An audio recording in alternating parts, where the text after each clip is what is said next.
So on a scale of 1 to 10, how much of a joke do y'all feel like JJ Redick is as a coach of the Los Angeles Lakers?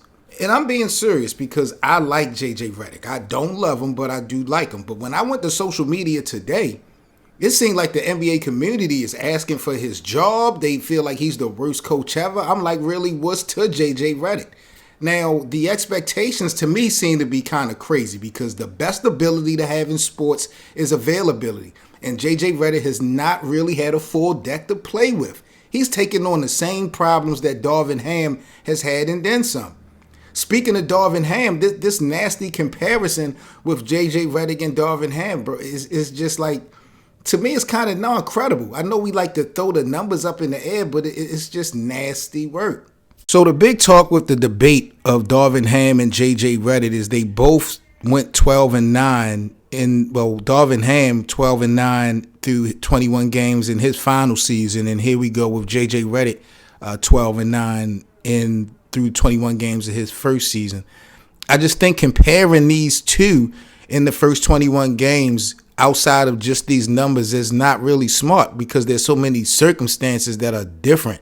Last year's schedule to me was much softer at the start that the team Redick Ham had. And to me, JJ Redick this season alone has faced tougher opponents, title travel. The expectations, of course, was higher. And the roster, it's even worse if you ask me because so many guys are out. So you definitely got to put some context behind both of those individuals having a 12-9 start. But, you know, a month ago with the Lakers, I would say midway through November, that Laker offense under JJ Redick was 7 in points per game. They were 8th in field goal percentage in the league. They were 4th in free throw percentage. They were 10th in assists and 16th in the league in three-point percentage. So just 2 weeks ago, the Lakers were really running and gunning and putting up some elite numbers offensively under JJ Redick, and it just seems like everything is kind of falling apart as of late. But to say that it's been totally night and day between JJ Redick and Redick Ham, I think is just kind of sacrilegious because JJ ain't had nothing much better to play with.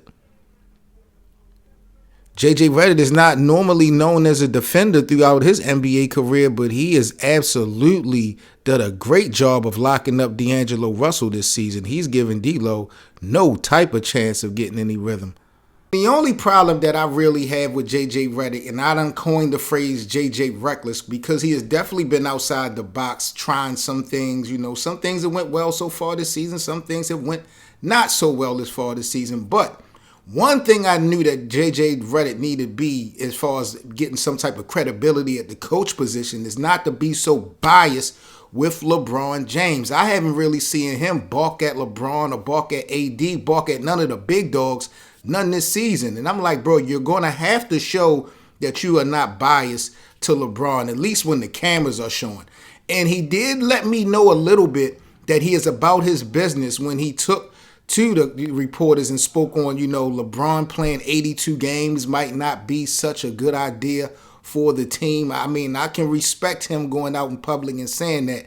I don't know too many one-year coaches that might have went out on a limb and saying that to LeBron. And even when they asked LeBron about it, saying that JJ Redick had alluded to maybe him playing 82 wasn't a good idea, it seemed to me like it took LeBron back for a loop. But, you know, I think that's what we need. JJ can't be just appeasing and just, like, not really taking some type of leadership. So if he got that much conviction to speak like that, you know, not so much to say against LeBron, but, you know, against the initial wishes and expectations, I respect that because it showed that he got some guts. And, you know, I never felt like JJ didn't have no heart. But, you know, playing that coach and when you have, you know, personalities like LeBron James and Anthony Davis, how are you going to manage that? How are you going to handle that in your first year outside of just the lack of support system that you have with a roster? So I just feel like, man, we are kind of overreacting if we're talking about JJ Redick being a terrible coach and need to be fired now. I mean, what if he had to really play with? He has definitely not been perfect. If you thought that JJ Redick was going to, for some reason, save the Lakers and take them over the hump in this first year, I think you should be drug tested. You had to be sadly mistaken. There's a lot of problems that's going down right now with the Lakers, and coaching, to me, is not at the top of the list. It's just not. But there's things that JJ Redick got to tweak. Having guys prepared, prepared and understanding the moments, because not a lot of guys that's on this Laker roster has played with any significance or any real significant stage in their NBA career. It's only like a handful of them. So, JJ has to make sure that these guys understand the moment and try to figure out some type of matchup. Like, it's hard to even come up with a potential consistent matchup as far as a starting five or just your rotation when you don't have nobody. The key pieces that you really need to be able to execute and try things out on JJ Redick's behalf, he don't have Vando and Christian Wood and just the personnel right now, it don't fit. It's kind of a nightmare. So I'm kind of waiting to see what Rob Pelinka is going to do to help JJ Redick out. I think we'll probably see a move more than likely after December the 15th. But, I like the upside of JJ Redick. 4 years, and I think if this is his first year so far, so good to me. I mean, there's definitely things again to be tweaked, but to see that y'all out here talking about JJ need to be fired, like, really, Gil? I think Gil's Arena is tweaking off of that, but, improvements all around the board. But I'm looking more or less at the stars. I'm looking at Anthony Davis and LeBron James. Those are the top two names that definitely need maintenance and fixing when it comes to the Lakers. And then, everything else can just trickle down the rotation.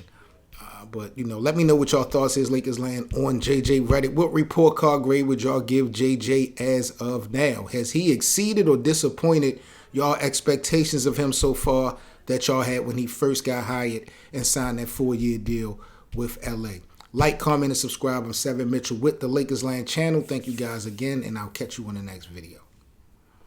For all the latest news and debates on the Los Angeles Lakers, be sure to subscribe here to the Lakers Land platform.